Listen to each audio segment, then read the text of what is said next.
me la has vuelto a jugar. ¿Qué es lo que he hecho yo para que seas así?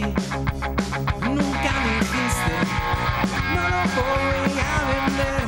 Nunca me dijiste, no te puedo ver, así que ahora me declaro en huelga por tu mal perder. Y yo aquí sin nada que contar. Esto es GAD. Señoras, señores, abróchense los cinturones. Con ustedes, la presentadora más sexy de televisión, Estefanía Mosio. Hola a todos, bienvenidos. Hoy es lunes y como cada día de la semana os saludamos siempre en directo. Tenemos ahora mismo 60 minutos para compartir con todos vosotros y además hoy tenemos, desde luego os puedo decir, un programa muy pero que muy interesante. Desde casa, bien atentos, rotulamos como siempre este número de teléfono si alguien quiere participar con nosotros y también nuestras redes sociales. Y es que muchísimas gracias porque cada vez se van sumando más y más seguidores al Twitter, que además desde la redacción lo administramos entre todos, Magazine GAD, y bueno, pues desde ahí también nos vais comentando sobre todo los grupos de música, vuestras inquietudes y os vais sumando a esta familia loca de GAD. También muchísimas gracias por todos los contenidos y por todas aquellas iniciativas que nos hacéis llegar a través de las redes sociales, por ejemplo del Facebook y también por supuesto de nuestro correo electrónico. Me pedís muchas veces cómo se pueden ver los programas ya repetidos de GAD y es que sabemos que hay gente que a lo mejor no puede ver alguna de las repeticiones, está en su casa por la noche y le apetece ver un programa atrasado de GAD. Bueno, pues muy fácil, vais a nuestro sitio web de Televisión Guadalajara, www.tvguadalajaradigital.es, y ahí os tenéis que ir justamente a programas y al final de toda la lista es donde por orden cronológico se van a ir sumando todos los programas. Ahí los podéis ver, los podéis también descargar y claro que sí, pues podéis luego linkear estos posts para poderlos pasar a todas aquellas personas que os quieren ver cuando venís al programa, sobre todo para los grupos de música que siempre desde el Club de Fans nos lo van pidiendo. Bueno, hoy tenemos un programa cargadito de contenidos y es que si ya estuvimos la semana pasada anunciando que era la jornada de puertas abiertas de Amánades, bueno, pues hoy nos acompaña su alcalde y nos acompaña también un técnico, un científico que ha estado vinculado, es el director de este yacimiento de Amánades y vamos a hablar con ellos, también con Fernando Barbero, y vamos a mostrar estas imágenes que ya la semana pasada pudimos grabar. Aquí estamos viendo simplemente un adelanto. Os puedo decir que desde luego todos aquellos que habéis ido durante este fin de semana, pues ha sido un evento muy especial, desde luego una oportunidad única para poder ver justamente este yacimiento y ver a los profesionales trabajando en él. Además tenemos otros muchos contenidos también en nuestra sección de Habla Nuestras Piedras con Alfonso López, pues vamos a hablar de la historia de los romanos en nuestra provincia. Con Lidia vamos a comentar el avance y las casas domóticas, parece que ahora están muy de moda, ella tiene desde luego todos los datos. Y con la doctora Nieves López hablaremos de homeopatía y hablaremos también de patologías invernales. Dicho esto, bienvenidos, arrancamos con muchísima fuerza. Hoy es lunes y esto es GAD.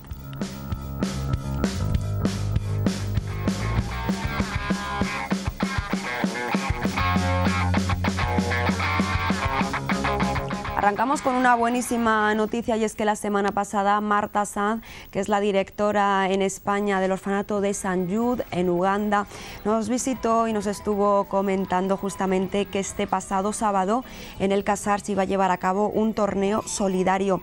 Era ya la cuarta edición de este torneo benéfico y todos los fondos recaudados bajo el lema "Tú juegas, ellos ganan", pues iban directos para este orfanato de St. Jude.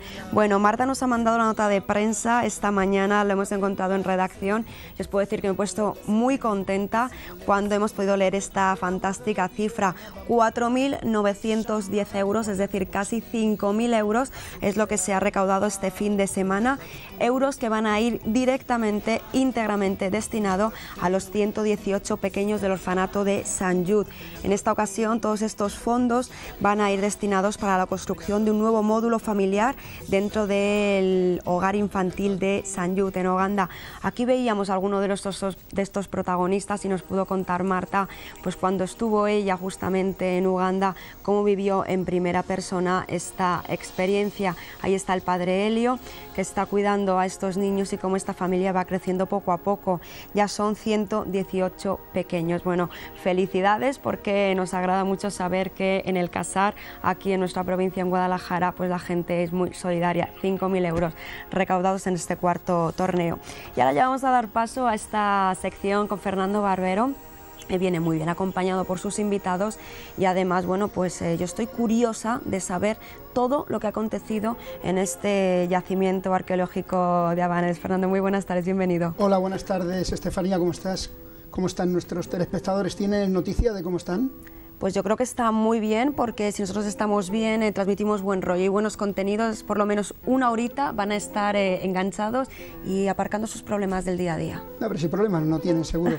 Estarán en el sofá y con la mantita, qué envidia, señor. Pues igual de cómodos que nosotros. Sí, Fernando, también, es cierto. Hoy venimos muy bien acompañados, ¿verdad? Sí. Por Alfredo González, es el director del yacimiento. Así muy es, buenas Alfredo tardes, González bienvenido. Ruibal, Buenas tardes. que es técnico arqueólogo del CSIC y que has dirigido las excavaciones este año, ¿no? Por tercer año consecutivo, o sea, por tercer año ha sido, ¿no? Efectivamente, desde el año 2010.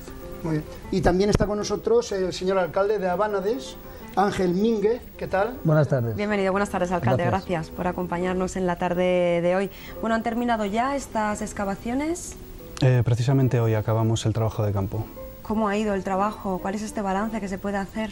La verdad es que ha sido fantástico. Todos los años tenemos unos resultados muy positivos, todos los años nos quedamos muy contentos de nuestro trabajo en Abanades, pero este año ha sido particularmente fructífero, en parte porque ha sido todo un mes dedicado al trabajo de campo, en parte también porque hemos contado con colaboraciones externas, voluntarios, especialmente un grupo del Centro de Inserción Social de Alcalameco.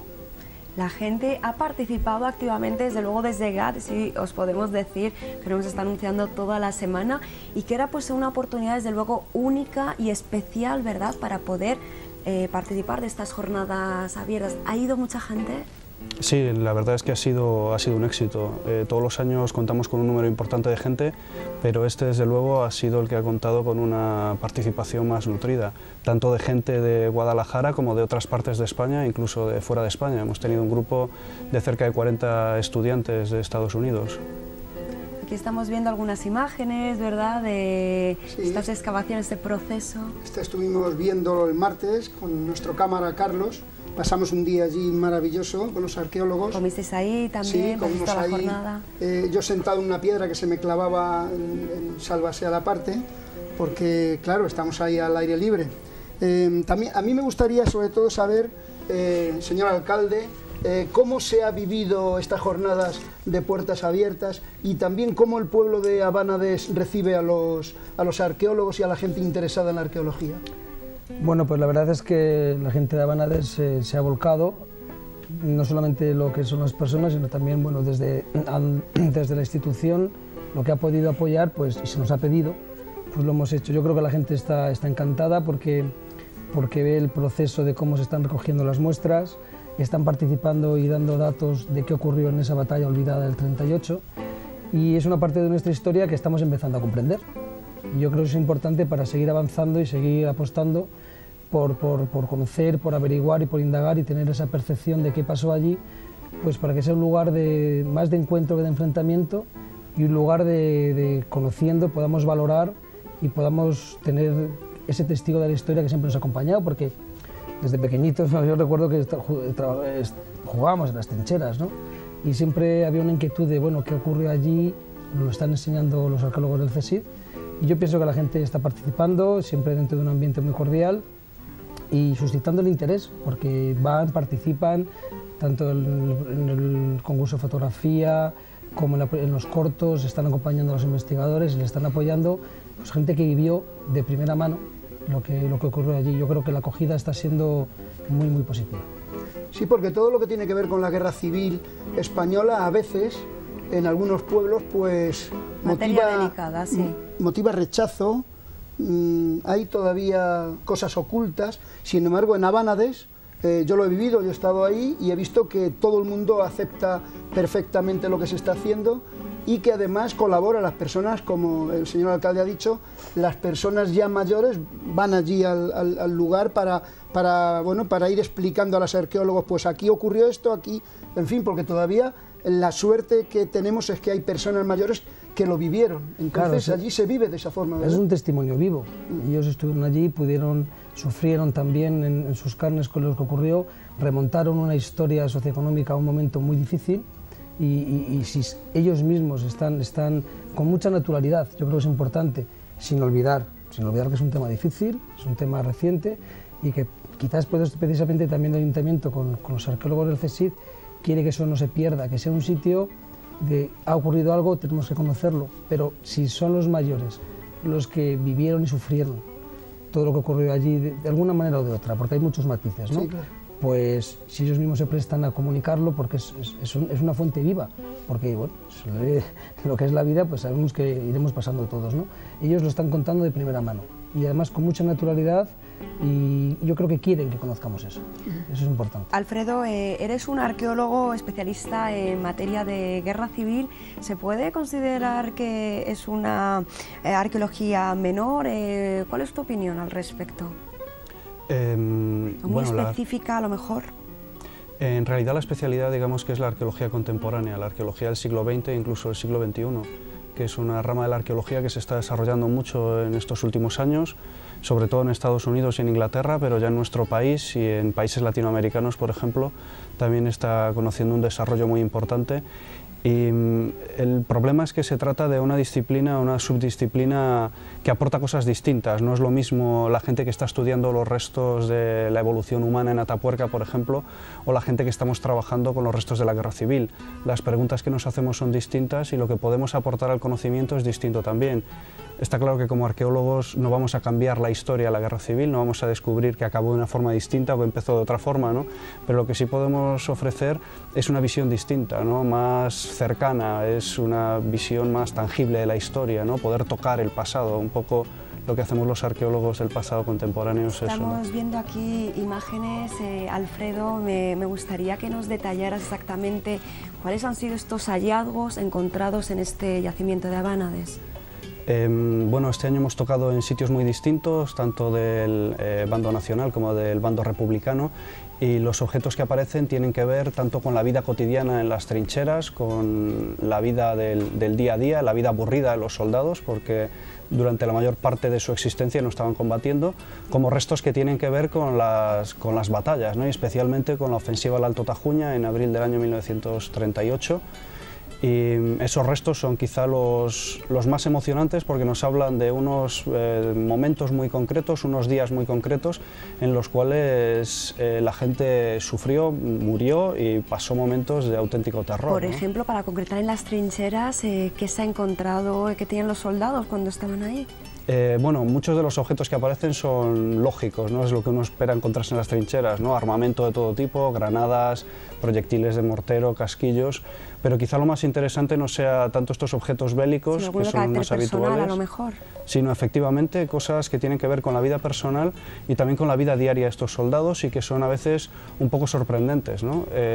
Hace un par de días, por ejemplo, nos encontramos una botella de martini en una trinchera republicana, ¿no? Y bueno, es curioso pensar en estos soldados metidos en una trinchera y tomándose un vermú, ¿no? Tomándose el vermú de la 1 de la tarde. Pero efectivamente esto es una cosa que pasaba, ¿no? Una botellita de champán nos encontramos también, quizá para celebrar una victoria, ¿no? También nos aparecen objetos que tienen más que ver con las creencias de estas personas, ¿no? Medallas religiosas, por ejemplo.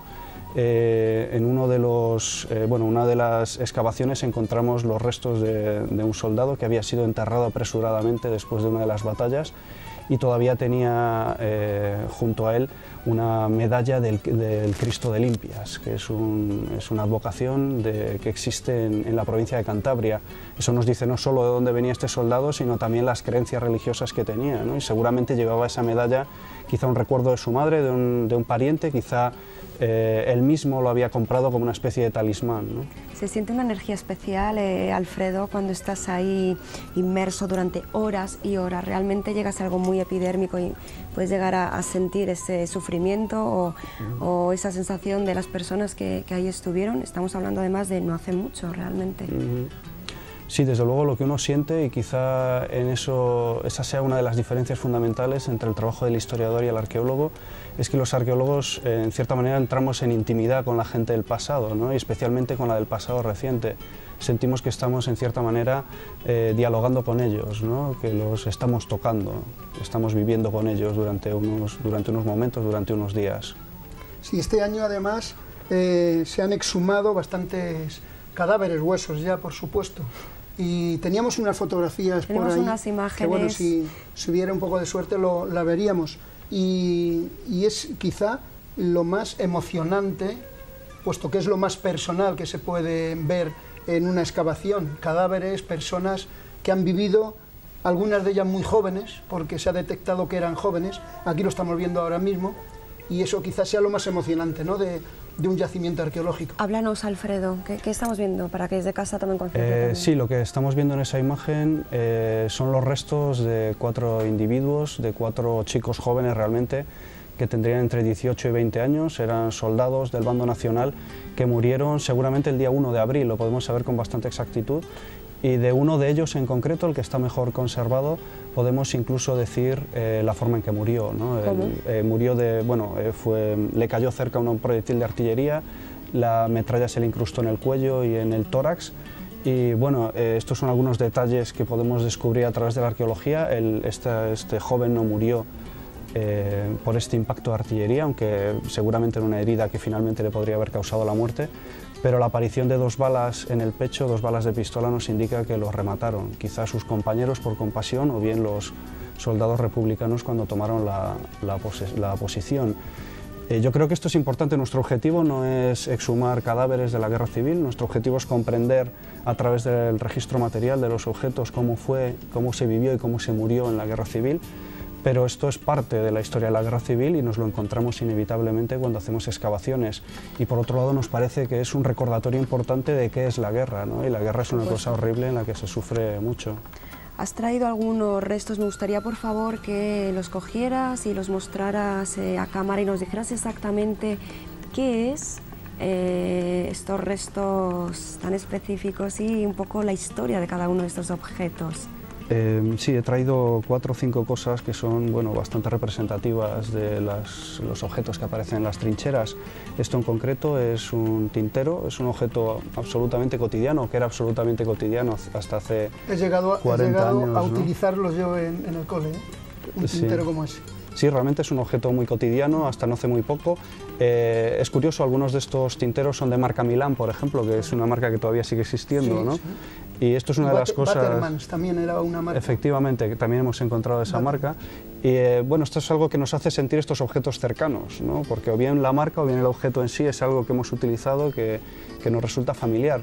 Y quizá lo interesante de este tintero es pensar para lo que ha servido, ¿no? Los tinteros son para escribir cartas a las personas amadas. Efectivamente, pues seguramente de la tinta que contuvo este tintero se escribieron muchas cartas. Ahí había amor, dolor, sí. Y ahora está vacío. ¿Tenemos más objetos? ¿Los vamos a ir mostrando? Este otro es lo que comentaba antes, es un fragmento, no se ve muy bien, pero es un fragmento de una botellita de martini que algún soldado republicano se tomó en las trincheras allá. A la salud de alguien. Sí, a finales del año 38. Seguro que compartieron unos cuantos chupitos allí, ¿no? Efectivamente. Y esto ya es un elemento bélico, es el detonador de un proyectil de tanque ruso, de un tanque ruso T-26. En este caso encontramos 5 o 6 de estos proyectiles. Este tipo de objetos nos permiten saber cómo fue la batalla en sí, ¿no? En este caso, la primera ofensiva al Alto Tajuña, sabíamos por los documentos que hubo un ataque con tanques, pero bueno, en este caso sabemos en qué zona se atacó en concreto y podemos imaginarnos lo que supuso para los soldados franquistas que no estaban preparados para repeler este tipo de ataque. Que se puede por el número y la posición de los objetos que se hallan, se puede reconstruir lo que ha ocurrido. Es esa la idea de la arqueología sobre la guerra civil o, bueno, o cualquier tipo de arqueología. Efectivamente, registramos los objetos exactamente donde aparecen y eso nos permite comprender la dinámica del campo de batalla, saber dónde estaba cada uno. Es un poco trabajo de CSI, ¿no? De policía forense. ¿Vemos más? Esto es un mechero, el típico mechero de los años 20, 30. Y en este caso es particularmente emotivo porque es el mechero que llevaba en el bolsillo uno de los soldados que encontramos muertos, ¿no? Uno de los soldados que murieron en esta ofensiva, el que os comentaba antes que sufrió el impacto de proyectiles de artillería y después lo acabaron rematando sus compañeros, ¿no? Pues bueno, esto era lo que llevaba en un bolsillo, en el otro bolsillo llevaba unas monedas, ¿no? Es emocionante pensar, ¿no? Y esto una medalla. Y esta es la medalla que comentaba antes, ¿no? la medalla del Cristo de Limpias. Del Cristo de Limpias de Cantabria, que tiene la cara de Jesucristo por un lado y un crucificado por el otro. Alfredo, y esto es técnicamente la vanguardia pura. Que muestre esto, sí, por favor, y que nos expliques pues qué es, ¿no? Sí, bueno, esto es un proyectil de mortero de 50 milímetros que apareció completo en un refugio republicano. Estaba ya totalmente inactivo, no había desaparecido la carga explosiva, lo habían desenroscado y lo habían vaciado, quizá para utilizarlo para alguna otra cosa, y apareció en el relleno de un refugio republicano que datamos a principios del año 39, ya al final de la guerra. Realmente este tipo de objetos, quizá lo emocionante es pensar lo que significa esto, ¿no? Es quizá el testimonio más claro de la guerra civil, ¿no? Este tipo de armas que fueron de las más utilizadas durante el combate, ¿no? Y la caja en la que lo traía es interesante porque es una caja de munición soviética, de munición rusa, la más utilizada por los republicanos, especialmente durante el año 38, el año 39, pero una vez que la caja dejó de utilizarse para llevar munición, le hicieron 2 agujeros y la convirtieron en una cesta para transportar pues, cualquier tipo de cosa. Y eso es algo que se ve mucho en las trincheras republicanas, especialmente ya al final de la guerra, finales del 38, principios del 39, y nos indica un poco la penuria que había de todo tipo de materiales y de objetos, ¿no? Hay un gran reciclaje de todo tipo de cosas. Sí, pero este tipo de reciclaje también se hizo durante toda la posguerra, sobre todo en pueblos pobres, en sitios donde no tenían recursos. Una lata o un bote de conserva, pues también hacían un par de agujeros, ponían una lata, una mano, y ya servía pues para calentar café, etcétera. Todos estos restos, Alfredo, ¿dónde van a parar? ¿Dónde se quedan archivados? En el Museo Provincial de Guadalajara. Es lo que indica la ley, es que es el museo donde tienen que ir a parar. De hecho, el Museo de Guadalajara expone algunos objetos de la Guerra Civil. ¿Cuántas piezas en esta excavación, en esta edición, se han podido recaudar y conseguir? Pues aproximadamente, calculo que unas 2.500, más o menos. ¿Cuántos días de trabajo? Disculpa. 30 días en total. Intensivo, ¿no? Sí. Y el hallazgo más emocionante, el que cuando se descubrió os mirasteis todos los que estabais allí y corrió un poco de electricidad allí. ¿Cuál fue? Sin duda la alianza de matrimonio de uno de los soldados muertos que encontramos, un soldado republicano que tenía los brazos cruzados sobre el pecho y en el dedo todavía tenía el anillo de matrimonio. Sí, este lo hemos visto y bueno, yo asistí a la conferencia que tú diste el sábado en el Museo de Abánades, por cierto, una maravilla, un sitio recomendable, un lugar al que hay que ir, es un museo muy bien hecho, con algunos elementos maravillosos. Allí mismo diste la conferencia y allí contaste que se apreciaba perfectamente que ese cadáver había sido enterrado con cariño, es decir, que sus propios compañeros le habían enterrado. Era ese Efectivamente, ese era. Sí, la verdad es que es impresionante ver un esqueleto con la alianza, pensar eso, ¿no? En la otra persona que está al otro lado de esa alianza. Alfredo, muchísimas gracias, ha sido una maravilla todo lo que nos has podido explicar, el tiempo es muy corto en televisión, pero bueno, habrá una cuarta, habrá otra excavación arqueológica, ¿se va a programar otra edición? Desde luego nosotros nos encantaría que fuera así, pero bueno, la situación es complicada en toda España y no podemos garantizar que la vaya a ver. Por nuestra parte haremos todo lo posible porque así sea. ¿Podemos hablar que es algo muy costoso de llevar a cabo una excavación de estas características? ¿Podemos decir cifras? Económicamente, bueno, hay que contratar al personal, que es lo más caro, pero una campaña de un mes cuesta aproximadamente unos 8.000 euros. Es decir, que a cambio de lo que se obtiene, a mí personalmente me parece una verdadera miseria, Sí, sobre no es todo una también cifra por tan la alta. conexión con su propia historia del pueblo de Abanades, Ángel, de cómo ese pueblo ha hecho suyo todo aquello, ¿no? La historia, que por supuesto era suya, y además ahora pues el reconocimiento de lo que ha habido. Ángel. La idea un poco del ayuntamiento es darle valor, si se pudiera darle continuidad, porque Ojalá. estamos hablando desde desde muy objetivas. Son investigadores, creo que se está tratando el tema con mucho cariño y mucha sensibilidad, porque es delicado, insisto en ello, y creo que nos gustaría. Sí es verdad que la situación es difícil a nivel de muchos. Alfredo, Ángel, muchísimas gracias, felicidades por este trabajo tan bien llevado a cabo. Gracias Un a placer. vosotros. Gracias. Fernando, un placer. Como de costumbre para mí Muchísimas también lo ha gracias. sido, y les agradezco mucho tanto a Ángel como a Alfredo que hayan estado aquí, que nos hayan ilustrado y que ya sabemos un poquito más que antes. Y gracias a ti, Fernando, colaborador de la sección, por acercarnos este contenido a GAT, que estoy convencida que desde casa también les ha interesado y mucho. Por supuesto. Un placer, que tengáis muy buena tarde. Adiós. Cambiamos ahora de contenidos y nos vamos directamente con Lidia Martín, y es que hoy vamos a hablar de las casas domóticas. Antes de nada le damos la bienvenida, pero también queremos saber cuál es este concepto de casas domóticas que tan de moda está. Lidia, muy buenas tardes. Buenas tardes, Estefanía. Efectivamente, ya lo anunciamos la semana pasada que íbamos a hablar de casas domóticas, así que vamos a empezar a decir qué son, ¿no?